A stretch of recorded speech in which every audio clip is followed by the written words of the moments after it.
February 4th, 2021. Welcome to Silman Radio. It's Bobby and Chris show. Bobby and the Entertainer, talking Giants and the Entertainer. What's going on, my brother? What's going on, my man? Just another day, another dollar. Not too much going on. Well, the Knicks had a nice win last night, so that was good in my sports world. And I don't know if you're a college hoops fan. St. John's knocked off number 3 Villanova, so that was good for New York basketball. I became attorney only guy maybe 4 or 5 years ago. Like I used to be in the call. I just don't have the time for it now. You know what ruined college basketball was what was all the players leaving after 1 year. Because now you don't have me growing up as a kid, and I know this wasn't the show, but we just want to do a different conversation. That's what Simple Man is. Me growing up as a kid, you would grow consistency with the players on the team. You'd fall in love with, I was a St. John's fan. You fall in love with, Eric Barkley, Ron Artest, those guys. But now the players, they all leave after 1 year, so it's a new roster every year. I think that really hurt the sport. Yeah, I think they should.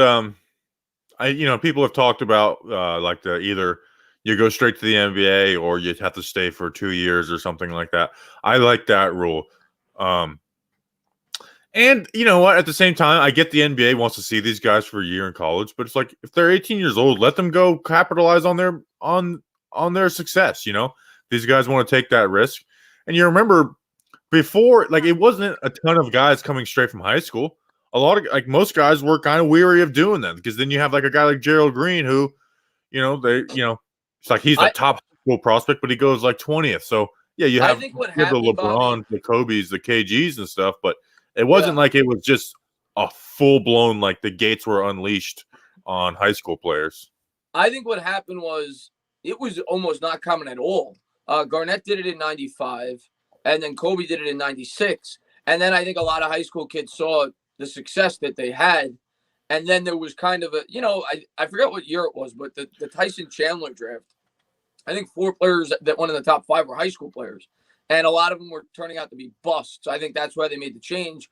But I'm kind of with you. If the kid feels like he's good to go, either A, try to beef up the G League, maybe put some of these guys in the G League to start up their career, almost like a minor league system, so they can start making money, or let them play overseas, which is what more people are starting to do, rather than playing college, knowing they can't go to the NBA. They'll go and play in France for a year or two and make their money, and then they come over to the NBA. Yeah. And it's just the whole idea of hey, they're 18 years old. If they want it, what other job is you would be our prized possession, but we're gonna wait till you're 19. There's no other job like that in the world. So NFL is a little different because there is such a difference between grown men and 18-year-olds. But did you see the picture of Devontae Smith? He doesn't look like a football player, let alone not even he doesn't look like a top football player. He just doesn't look like a football player at all. Yeah. That's crazy. He looks like he's listed at 175. He looks like he weighs 145. His arms are the size of toothpicks. It doesn't make sense. He just doesn't look like a football player. He looks like a non-athlete. He looks like a computer nerd. He does. I know he does. He looks like a guy that works at PFF. I love all the media, the Radio Row. Obviously, it's virtual this year. I just love the idea of these college athletes being sponsored by Office Max and stuff. Yeah. Thank you so much to Office Max. There was an interview on Dan Patrick. I can't remember what pitcher it was. It might have been Matt Harvey. He did an interview and he was being sponsored by Qualcomm. And it was right after he had Tommy John or something. And they're they talked about, they let him do his plug. And they're Dan Patrick asked him about Tommy John. He's like, I'm just here to talk about Qualcomm. He's like, well, we didn't bring you on to talk about Qualcomm. We brought you on to do an interview and you could plug Qualcomm. I promise you, we didn't want to do an interview about Qualcomm for 20 minutes with you, Matt Harvey. I think that's who it was. Probably what Matt Harvey was a douchebag. Yeah, I like Matt Harvey because he was a Met, but he was a jerk. Yep, it was Matt Harvey. Yeah. Here, I'll share the link. I'll share the link to Twitter or on the Silman Radio Twitter after the show. So that was a great one. Kyler Murray a couple years ago. Remember Kyler Murray when they just were asked? Dan Patrick was. It seems to always be on Dan Patrick's show, and he's just I was, you don't want to overread into that, but that almost made me like, I don't know if I want to draft this guy. This like, is he a moron? Like he doesn't want to answer a question. Well, didn't Murray, if I'm not mistaken, during the process also do really poorly at the? I remember a lot of articles came out when they said he couldn't read defenses during the combine when they went into the I guess into the back room and they went over it with the quarterbacks. They said he was really bad with that. So I question that too with him. I like Kyler, but then that was at the time. Well, that was at the time when he hadn't fully decided if he was playing football. Even though everyone kind of knew he was going to play football. Yeah. So they were asking him about it. And he's like, and then Dan Patrick's like, Dad, can you answer the question? Like yelling at his dad. And stuff. So that was good. I changed the banner picture for Simple Man Radio. If you want to, it's to this. Nice. Here, put your head to the side so we can get a screenshot. There, other side. Oh, other side. There we go. All right, so that's going to be a great screenshot. Maybe I'll turn that into the banner for Simple Man Radio. Is that a real tattoo? Yes, this guy was arrested in Florida. A Florida man story. He called 911 just looking for a ride. And that's it? Yeah, and they arrested, and he had weed on him too. But that's he also does have a tattoo of Florida right in his forehead. So. I know he is a Florida. You would think a guy that has that tattoo would have more tattoos. You know what I'm saying? You would also think that he's probably a tire salesman. Yes, which was funny. I forgot. Me and my brother were driving, and I might still have the video, or I probably don't. This lady, her tire was like sideways like this. And we were driving behind her, and there's a tire. There's a tire shop near me, and so we pulled up. And in the moment I didn't think, but I should have taken a video and been like, "Hey, you want a tire?" That would have been a great Simple Man video, but I didn't think about it in the moment.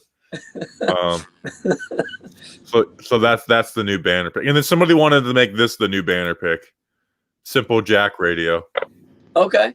Have you ever seen that movie, Tropic Thunder? Yeah. Great movie. That's one of my favorites of all time. Haven't seen it a little bit, but yeah, great movie.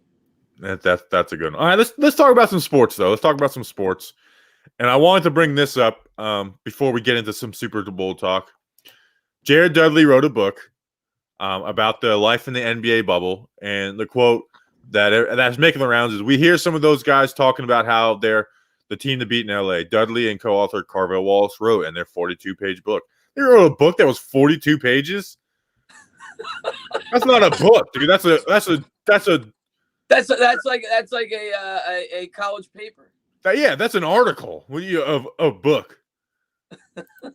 That's like a poem or something. That's the big story here. I skipped over that. Now that I'm reading it out loud, they wrote a 42-page book. That's not a book. How can you call that a book? It's a short story. I might buy the book now though, because it's I could read this in an hour during this show. You can read can read a book and then we literally could. That might be something we do is we'll get the book and we'll do a live reading of Jared Dudley's book on Soul Man Radio. In fact, inside the NBA bubble, Amazon. $10 during Rona. It's a long. Oh, this one's with a doctor. I don't want to buy that one. That looks boring. And I'll just look up Jared Dudley book. That's better. What's your experience with Jared Dudley? Do you like him?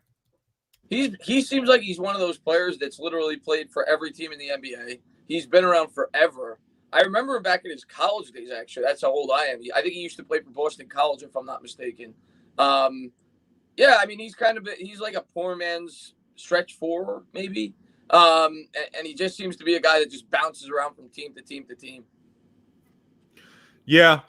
He was on the Nets when we first got back to the playoffs a couple years ago, and that Phillies. I fell in love with him because the way he was trash talking Simmons and Embiid in that Philly series, so that was fun.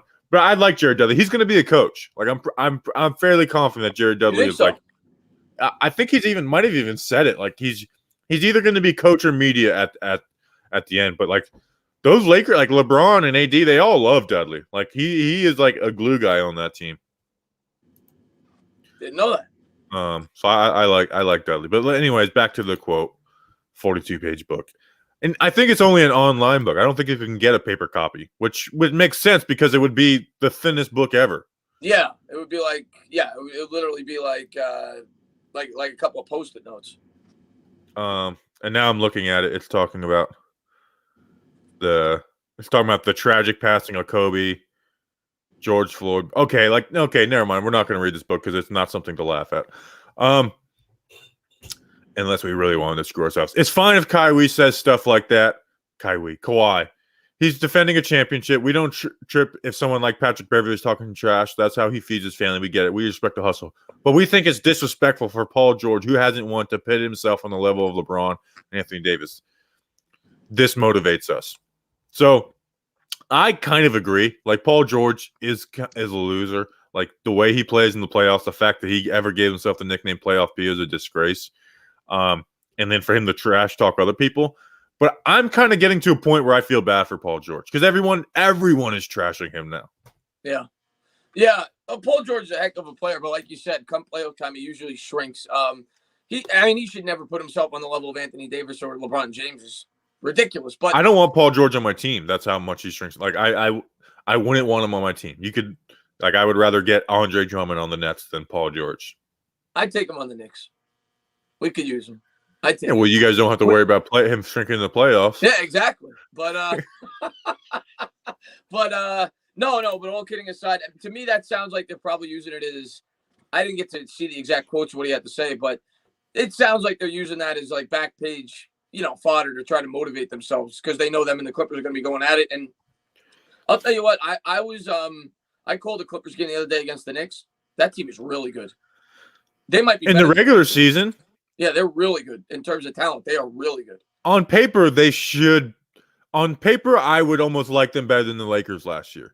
Because Ibaka over Harrell going to the Lakers is good for them, but Ibaka is such an upgrade over Harrell to me. And you have a guy like Kawhi and Paul George. Like, on paper, they should be either 1A or 1B with the Lakers right now. Like, I would, maybe I'm biased, but I would put Nets at 3 on paper. And then Clippers at 2, Lakers at 1. But I know that Paul George, it's not even like a one series. It's just been over and over again. Like, it's embarrassing how bad he is and how little he shows up in the playoffs, whether it's with the Thunder, now with the Clippers, and both series, the Mavs and the Nuggets series. I mean, it's embarrassing how bad he is, and it's in his head. It's all in his head. Yeah. Because when he had confidence in Indiana, and he went 7 games with Miami, something happened to him where he just becomes like a mental midget in the playoffs now. Like, I don't know what it is, but there's something broken with him mentally that he's just like afraid of the moment. You know what that team needs? They need a point guard. They need a point guard. They need to go out there and trade for a point guard. They do that, I think they could beat the Lakers. Patrick Beverley, I mean, they need a point. If they get a good point guard, and I don't know who's going to be available, I think that would help them dramatically. I think that put them right in the race. What kind of guard are you talking about? Because they have Lou Will off the bench, and he's a big scorer, 6th man of the year every year, basically. He's a 2. He's a scoring guard. Yeah. I feel like they need a distributor on that team. I feel like that's the one missing piece. And Reggie Jackson's not it. Like, he's like, I don't think he even took important minutes in the playoffs last year. He's more of a scorer too, even though I think he plays the point. Yeah. Well, who's out there that you would? I'm trying to think of like who could be some trade bait that they would be willing to take on. I'm trying to think of the hot names right now. Bradley Beal, obviously not a point guard. He's been a hot name. And they couldn't even. They don't have anything to trade for him because they traded everything for Paul George. Oh, how about here's a little out of the box thinking. He's older, but on a team like that, looking to win this year, how about a guy like Derrick Rose? They're looking to shop him. Yeah, is he playing well in Detroit this year? I think he's playing pretty well. Last I checked, because a lot of Knicks fans have been bringing him up. I think he's been playing pretty well. Yeah, I like Rose. Yeah, Rose. What happened to Rose? Sucked, man. Oh, look, Paul George is on the TV talking like Jared Dudley right now. Oh, it's First Take. Oh, so you got your TV this way? Yeah, I got it to the side so I can work and see it. Yeah. Because if I just had it right in front of me, I would stop working and would just look at the TV. I would get stuck. So I usually just have it on mute all day and just listen to music while I'm working. So it's really just, and then I really only watch TV to watch sports. That's it. Like I don't watch Sports Center, sports shows anymore. It's basically sports, and then I watch movies on my laptop now. So That's the only reason cable TV still exists. If it wasn't for sports, nobody would have it. no, yeah. If it wasn't for sports, I wouldn't have it either. But I'll always be a cable guy until like having that. I don't want to be on that 2-minute delay that the people who stream it on YouTube TV and stuff have. Yeah. So I'll always happily pay for cable. Not happily, actually. I kind of begrudgingly do it. I hate DirecTV. DirecTV has NFL Sunday Ticket. Yeah, and they're the only ones that have it. So I have to have DirecTV, even though I despise them. Oh, that's right, because you don't live in New York to get the Giants. No. So I despise them. I used to not do that, though. Like, I would just watch the Giants when they came on, on it down here, which was kind of often because they realized how much, transplants are in Florida. So if it wasn't the Tampa game, they would throw on the Giants on Fox. So you would get 5 or 6 a year. Yeah, but that's if I moved to Florida, I'd have to do that too. I have to watch every Giant game. Yeah, now at this point in my life, I have to watch every Giants game. So Benji says Lonzo, which actually was a name I thought, but he's been rumored too. Yeah, Lonzo Ball. I've heard he's been horrible this year. Yeah. I don't follow him a lot. That's why they want to trade him. I don't think they feel he fits there. He's been, if we're being real, he's been pretty horrible his entire career. He's been a major disappointment. Yeah, he was decent last year, and then in the bubble, it was just pathetic. He's only averaging less. He's like that might be Lonzo might be my biggest. I thought he was the guy miss in my life. Like, and maybe it was because he was, compared to Jason Kidd, and I'm a Jason Kidd fanboy. He looked just like Jason Kidd in college. I remember he was a good shooter. He was a good shooter at UCLA. I don't know what happened to him. Though. He had horrible form. He has horrible form. Yeah. The form was horrible, but he made his shots. Like, I loved him at UCLA.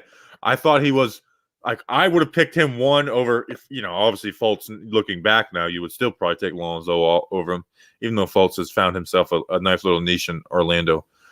Even now that he's injured, though. But like, I was taking him over Tatum, and that was the year the Nets. The second pick was we didn't have it because of the trade for KG and Paul Pierce. And I was so mad because I was like, we could have Lonzo Ball right now. Worked out for you. Yeah, it did work out for you because we didn't have that pick and the Lakers had it. They traded D'Angelo Russell to get Lonzo Ball. So it actually that trade actually ended up helping us. So how about that? But I love Lonzo. I thought he was going to be an awesome point guard for a long time. Yeah, he was one of the most talked about prospects coming out of college in a really long time. Zion, of course, being another one, but he was up there. He's one of the top 5 prospects probably in the last 10 years in terms of media hype. And a lot of that probably had to do with his dad. Yeah. But he was so good. Like, it wasn't like his dad didn't come up until the tournament when he said he could beat MJ one-on-one. Yeah. And that's when his dad became a thing nationally, is when he said, it's like, oh, look, this is like, it became like that first, like, I could beat MJ one-on-one. It's like, oh, cool. That's funny. Look, big player in the tournament, guy who's going to go top 3. His dad said he could beat MJ one-on-one. And people probably thought it will stop at that. And that was only the beginning for the LeVar Ball story. His brother's doing pretty good so far. Yeah, I can't. You talk about Lonzo's shot being broken. LaMelo's is he can't shoot, and he tries to. Like, ESPN will like prop him up, and you'll look at the box score, and it's like he had 2 points. It's like, I get that he's a great passer and stuff, and he's got great vision, but I am not a little bit. I will go to the grave saying LaMelo will not be looked at as a good player 5 years from now. You think Quickly can win Rookie of the Year? How's Wiseman doing? I don't really start getting deep into basketball until literally next week. I'm gonna pull up the stats, but last I checked, I know Anthony Edwards is scoring a little bit. The guy who's in the lead right now is Halliburton, I think, for Rookie of the Year. Halliburton, yeah, I've seen that Halliburton's been playing well. Yeah, from the Kings. But Wiseman's averaging 12 and 6. That's not going to get him Rookie of the Year. Halliburton stats. I think he's averaging about. Did he start last night quickly? I know they said they're making changes. Did he start? No, he didn't. He actually didn't play much last night because for once, Elfrid Payton actually played well. Payton had 20 points.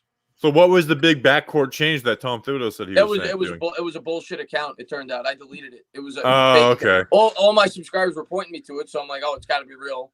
I didn't do any research. I retweeted it was a fake account. Halliburton's numbers aren't that great. I mean, he's been good. Like he's averaging 11 with 5 assists. Yeah, but let's see. But he had 21 in his last game, so that's what people are probably hyped on. The rookie class this year is not good. Yeah, it really isn't. So yeah, I can see quickly winning it. But I can't wait to get into basketball after Super Bowl because I have League Pass. League Pass is the one thing I do love paying for, and I'll watch the fourth quarter of every game. Like it just every night, I'll just finish my night watching the fourth quarter of every single game.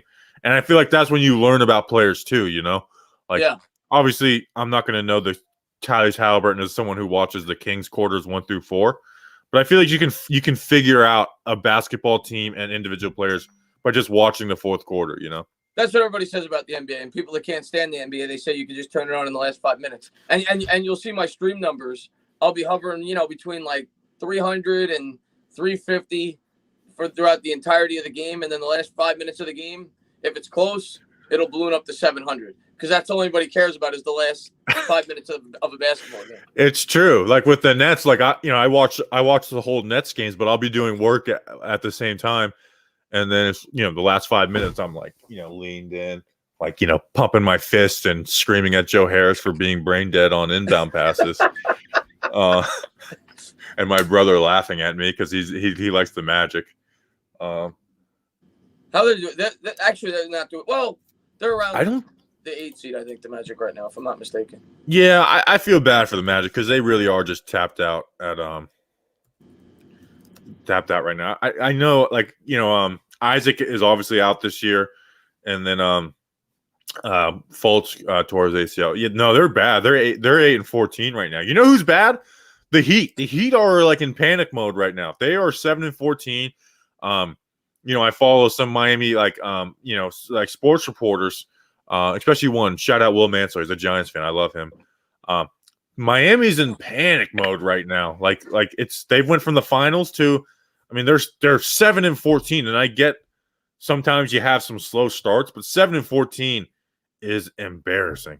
We're playing them. We play Portland next, and then we play Miami, and then we go to Miami. So hopefully we catch them on the Knicks 10-13. But we got 4 games coming up that are somewhat winnable. Maybe we win 3 out of our next 4, get close to 500. That's what I'm hoping. But we got them twice now in the next 4 games, Miami. I think you guys are going to make the playoffs. By the way, you think so?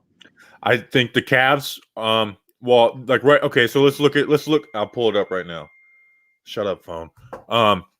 Right now you've got Sixers 1, Bucks 2, Nets 3, Celtics 4, Pacers 5, Hawks 6. I can see that happening. The Hawks could fall apart, but I like the Hawks more than most people.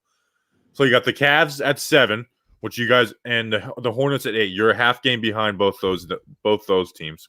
I don't see either of those teams lasting. The Hornets got some good young players. The Cavs, I'm pretty confident they're going to fall apart at some point. You have the Knicks a half game back. The Raptors are a half game back. The Raptors will jump in there. And then you have the Heat. Can the Heat figure it out? If the Heat can't figure it out, then I have you guys in the playoffs. Or if you guys can overtake the Hawks. But I think you will. I think Thibodeau, Coach Thibodeau is a good coach, especially in year 1. He gets the most out of his guys. I know you have the Peyton situation. But that'd be I mean, we'd get killed in the first round, but that'd be a blast to call a playoff series on YouTube for the next. It's fun. It's like the Nets a couple years ago.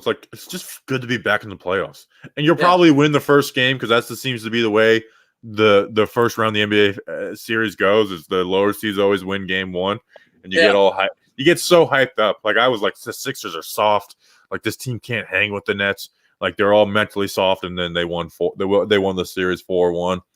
The Magic have beaten 1 seed the last 2 years. Let's say the Knicks made a trade right now, and they went out there and they added. Even though I don't think this is necessarily the best decision for the Knicks, but let's say at the deadline they're like, "Oh, there's a good young talent out there. He could be part of the future, and he can help this year's team." And say they went out there and added a guy like Zach LaVine, or they added a guy like Bradley Beal. Do you think Beal? You do it. Beal, you do it in a heartbeat. You give up whatever you So all right, let's say you got to give up 3 firsts for Beal. We got 4 firsts in the next 2 drafts, I think. So let's say that's what it requires, and you bring Beal in here. Does that make the Knicks a potential threat to knock off a pretty good team in the East in the first round if they got Bradley Beal? No, I don't think you beat the Bucks, Celtics, Nets.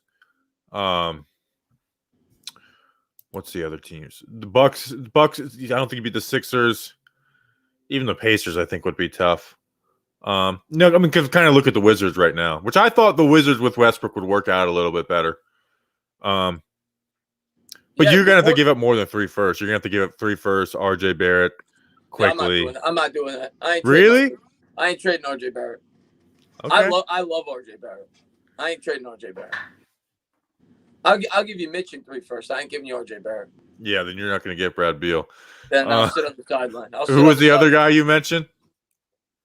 Who?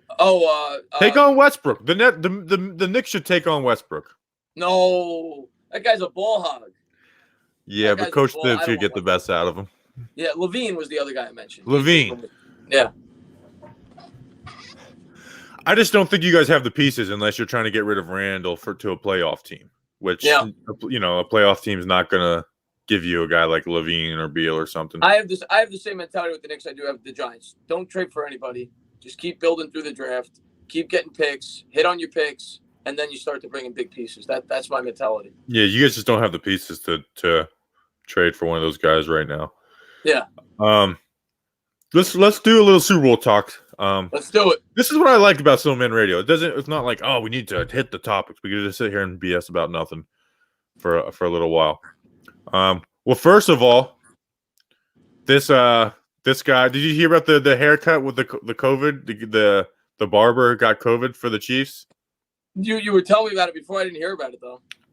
I guess like the barber for the Chiefs tested positive for COVID. Literally, like while he was like cutting a guy's hair. He's cutting this guy's hair. So he made that his new profile picture. But Mahomes was getting ready to test. That's crazy to me that somehow they allowed that to happen. I don't think they can play this. Like, if Patrick Mahomes came out today, it's like he tested positive for COVID. Can they play the Super Bowl? They'd have to back it up 2 weeks. They would have, right? Like, you just can't. Like, it doesn't. It would feel so fake, you know? If Chad Henne's rolling out there for the Super Bowl because of COVID. Like, there's, I get, Bucks fans would cry about it, because like, oh, this isn't fair. You didn't do this for this team. It's the integrity. Like, there's just, there's no way you could possibly play it. There's just no way. Or you just let them play with COVID and be like, all right, these guys will go home and they don't have to play next week. Back the game up 2 weeks. Like, I think they would lie about it. I think they would just, if Mahomes was asymptomatic, I think they would just be like, don't tell anybody. And everybody on both teams just gets it at the end of the game. And then I could see the NFL doing like that. They're now I'm probably exaggerating a little bit right now, but they're pretty ruthless. And it's like, all right, well, the season's over, so we're not worried about it anymore. Yeah. They're all about the bottom line. Not just them in every sports league, but more so the NFL. Well, the NFL is blatant about it, which I like. I like that the NFL is just honest with it, where the NBA pretends to be not, and then then the rubber meets the road, and it's like, we need to just think about this. It's like, like the China stuff last year. It's like, see, this is why people get annoyed with the NBA. It's not because you do stuff; it's because you have this better than now. Like, we are always going to do the right thing, because you do the right thing when the right thing's easy. When it's tough, like the China situation, you don't want to do the right thing, and you almost kick Daryl Morey out of the league because he said he wasn't okay with people being tortured like that, like because it didn't make money sense wise with you. So that's what annoys me about NBA people. It's not that it's like, do all the good things you want to do, cool, but the idea that they aren't just worried about their bottom dollar is funny to me. What do you think about this game on Sunday? Who do you like in this game? I think the Bucks are going to win, man. I think this has all the makings for the Bucks to win. I know they played earlier in the season, and the Chiefs came out hot, but the Chiefs are missing both their tackles. Mike Remmers, who we know is going to be starting, and then I forget the other guy's name, like Andrew Blyvey or Dan Blyvey or something like that. they have both their tackles out against a team with Shaq Barrett and Jason Pierre-Paul. I think Pierre-Paul is going to eat in this game. And then you have the linebackers who can cover those crossers over the middle, and Devin White and Levante David. And so it just comes down to, can they contain Tyreek Hill? And I think Todd Bowles can put together a game plan to do that. And then on the other side, like, I love Spags, but like, I'm not worried about the Chiefs defense shutting down the Bucs. So I think the Bucs can put up 27, 30 to 30 points and win this game. You see the Chiefs haven't blown out any, the Bills they did, but like in these playoffs the last couple of years, they haven't blown out anybody. The Browns, they didn't blow out. Last year's Super Bowl run, all those games were come from behind. I mean, the Texans, they were down 17-0. The 49ers, the 49ers, if they have a better quarterback, they win the Super Bowl. And it wasn't like, obviously it's easy. Let me rephrase that. If the quarterback doesn't melt in the last two drives of the game, they win the Super Bowl last year. They were down to the Titans. So the Chiefs probably should be the favorite. But I think the Bucs are going to win this, man. I don't feel like hot takey at all saying that. I think I like the Chiefs in this game, but I think I'm more hot takey than you in this game, actually, because I think the Chiefs are going to win comfortably. I think most people would think I think most people think the Chiefs are going to win, but it's going to be a very close game, like a field goal game, a 1-point game, either way. I think they're going to win by double digits. I really do. You bring up the Browns game. I think they were well on pace to blow them out, and then Mahomes got hurt in that game. And then they blew out, obviously, the Bills. But I just feel like the Chiefs kind of this year, last year, yeah, they had all the come from behind victories, but I felt like they weren't battle tested. They were learning how to become winners, so on and so forth. This year, I kind of feel like they were just putting it in neutral all year, and they're like, yeah, we'll turn it on come playoff time. And I feel like that's what's happening. I feel like they would have blown out the Browns. They did blow out the Bills, and I think they're going to blow out the Bucs. I think they're going to win by 10 plus, but the Bucs coming in are hot. So the Bucs won their last 4 regular season games. They've now won 3 games in the playoffs. They've won 7 straight, and their last loss was to the Chiefs. But I think it was only 3 points, if I'm not mistaken. The Chiefs started out 17-0, and then the Bucs came back and they finished 27-24. Yeah, so most people think this is going to be a close game, but in my gut, I don't know what it is. And I picked the Super Bowl right this year. I'll pat myself on the back. I normally never do that, but pre-playoffs I had Chiefs Bucs. You did. Yeah. But something about it just tells me Andy Reid 2 weeks to prepare. I feel like people have been discounting the Chiefs this entire playoff run, and I feel like they're going to come out. They're going to smack them. I got it something like 31-20. I think Chiefs are going by about 10 points. I got it about 31-20. 10 points in the Super Bowl is a smacking. I just think this Bucs team is special, man. Like, their only worry, which is a huge worry, is Todd Bowles likes to coach aggressive, and you've got Tyreek Hill versus their weakness, which is their corners in Tampa. And please spare me look at their corner stats. Their corners don't compete when it comes to the Chiefs wide receivers. But I do think, as aggressive as Todd Bowles is, I think he recognizes, like, hey, they have 2 tackles out. I have Jason Pierre-Paul and Shaq Barrett. I know I like to blitz and play man coverage.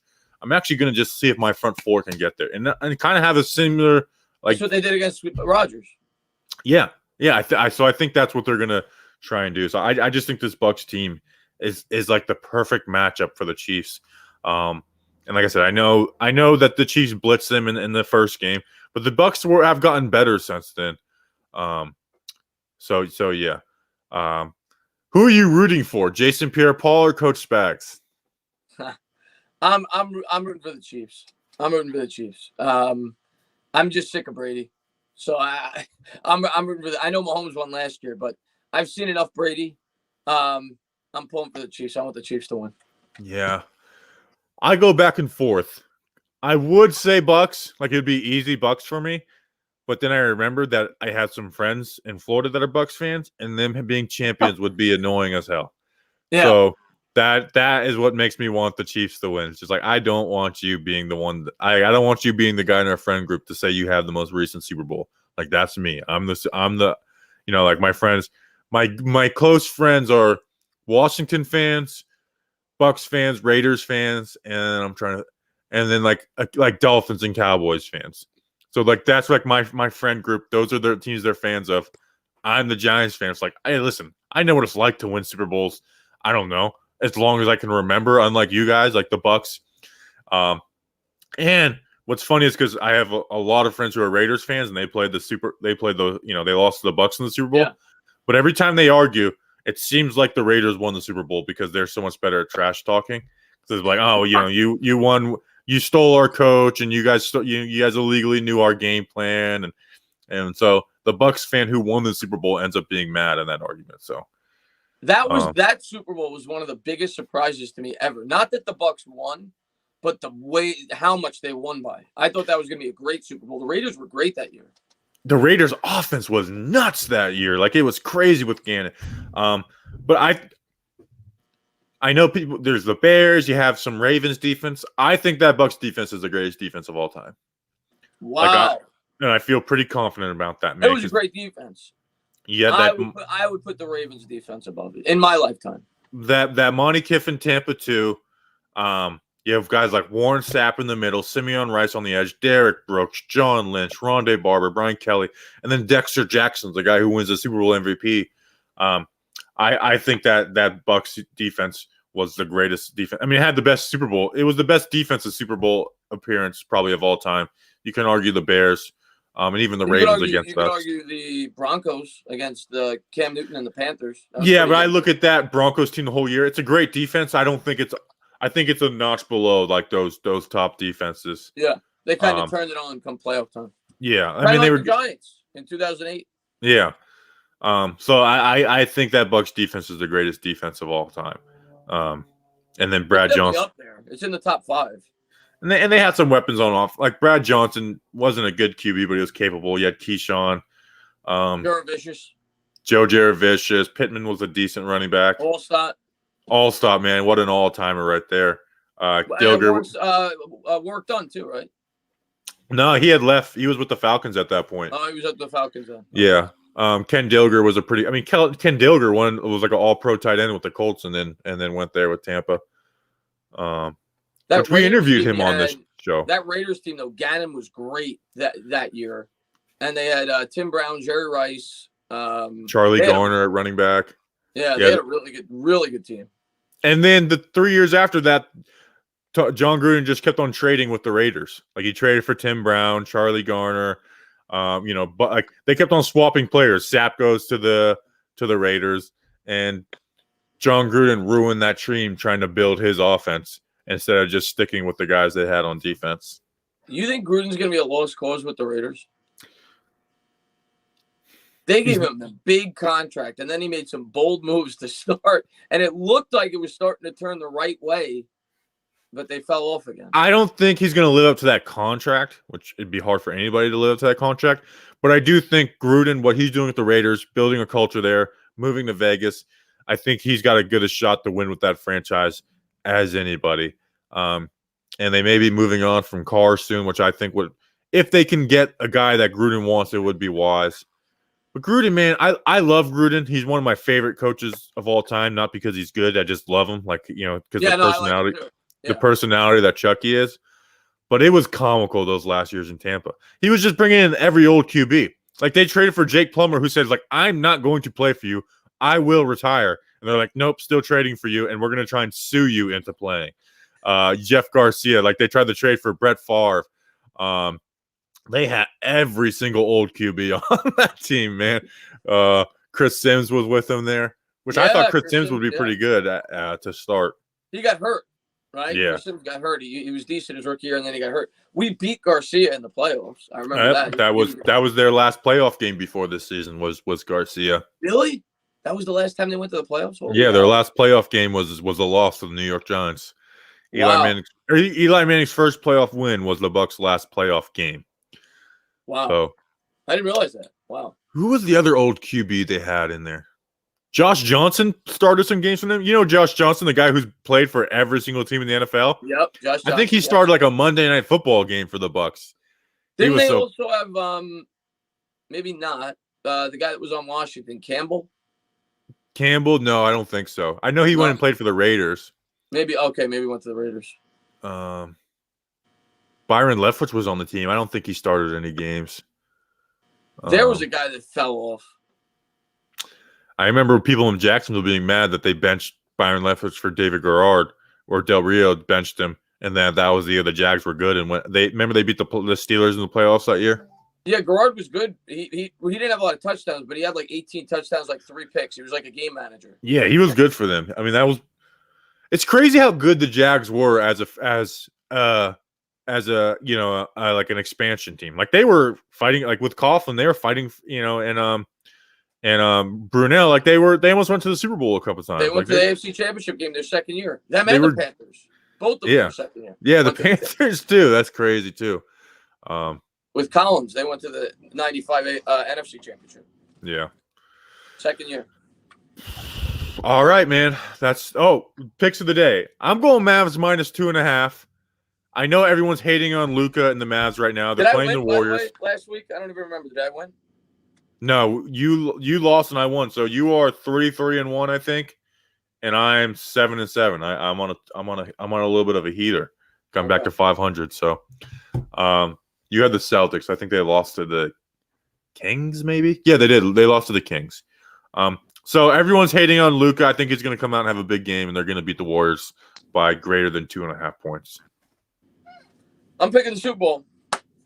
I am going to go. I'm gonna lay the 3.5. I'm gonna go Chiefs -3.5.